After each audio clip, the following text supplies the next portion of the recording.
Et bonjour et bienvenue sur CryptoShield. Aujourd'hui, on va voir comment ne pas se faire complètement bouffer par les frais sur le réseau Ethereum. Actuellement, les frais tournent autour de 10 à 15, voire 20 Gwei de moyenne. Ce qui fait que une simple transaction envoyée de l'Ether à quelqu'un d'autre, enfin d'une adresse à une autre, coûte environ 30 centimes.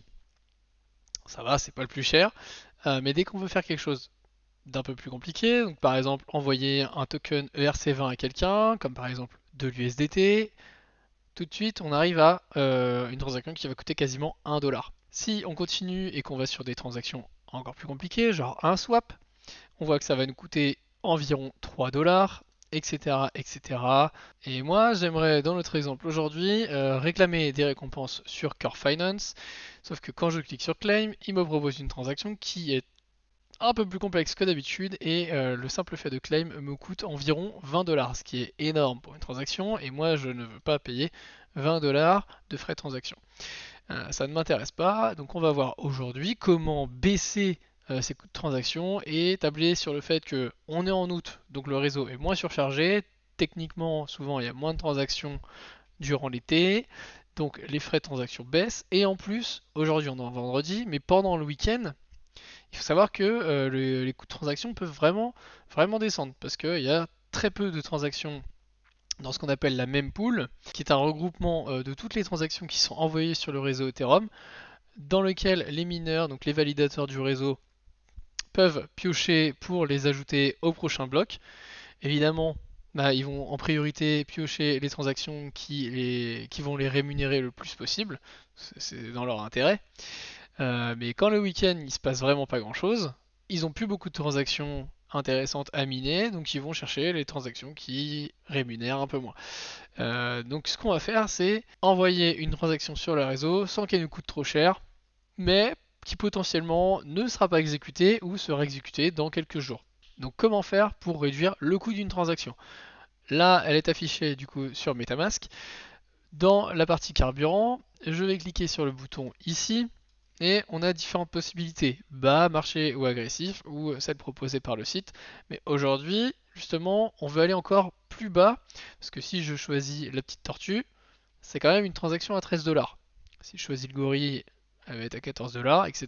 Moi, je veux pas payer plus de, allez, on va dire 4 dollars sur cette transaction. Donc, qu'est-ce qu'on va faire? On va dans paramètres avancés.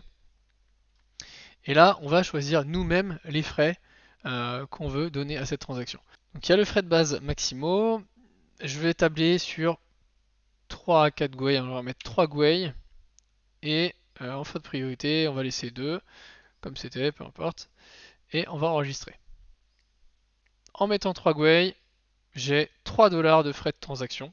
3,45 $. Là, c'est plus intéressant. Je vais valider cette transaction. Cette transaction, je l'espère, passera ce week-end. Là, on est vendredi. Je me dis samedi ou dimanche, j'espère que ça passe. Si ça passe pas, qu'est-ce qu'on fait dans ce cas-là? Eh ben, on accélère la transaction. Comment accélérer une transaction? Vous allez sur votre petit MetaMask et vous vous rendez dans l'onglet Activité. Là, on voit bien que j'ai la transaction que j'ai validée précédemment qui est actuellement en attente. Il faut savoir que c'est une file d'attente, c'est-à-dire que si vous rajoutez des transactions, elles vont venir s'ajouter à la suite de cette première. Et pour qu'elle soit exécutée, il faut toujours que la première qui a été envoyée sur le réseau soit exécutée. Vous ne pouvez pas les faire passer les unes avant les autres. Comme je dis, c'est une file d'attente, c'est chacun son tour. Donc tant que celle-ci ne sera pas passée, je ne pourrai rien faire. Donc actuellement, deux possibilités, soit je l'accélère, soit je l'annule. Donc si par exemple dimanche soir elle est toujours pas passée, je pense que je vais légèrement augmenter les frais et puis je me dis bon bah elle passera le week-end prochain. Ou alors je peux toujours l'annuler. Mais voilà, on va l'accélérer, donc tout simplement on clique sur accélérer. On a un peu le même système qui était affiché durant la transaction. Soit je veux vraiment qu'elle passe et je la mets au marché et normalement elle devrait être exécutée dans une trentaine de secondes. Soit je retourne dans les paramètres avancés et par exemple dimanche soir si elle passe pas, bah, je mettrai allez 5 gwei. Je laisse les frais de priorité comme ils sont et j'enregistre. À 5 gwei, ça me fera une transaction qui me coûtera environ 5,76 $. Voilà, vous savez maintenant comment ralentir, décélérer une transaction pour qu'elle vous coûte pas trop cher sur le réseau Ethereum. Bien sûr, ça fonctionne aussi sur tous les autres réseaux, mais par exemple sur Polygon, vous n'avez pas vraiment besoin de le faire étant donné que les transactions coûtent un centime. J'espère que cette petite vidéo vous aura intéressé, qu'elle pourra vous aider si vous allez sur la blockchain Ethereum, qui malheureusement coûte très cher à l'usage, comme vous pouvez le constater. Mais en attendant, si vous avez besoin d'aide ou de conseils ou quoi que ce soit, n'hésitez pas à me contacter, hein, je me ferai un plaisir de vous aider. Je vous invite à vous abonner à cette chaîne et à mettre un petit pouce bleu, ça me fera très plaisir. Merci pour votre attention, c'était CryptoShield. Ciao ciao.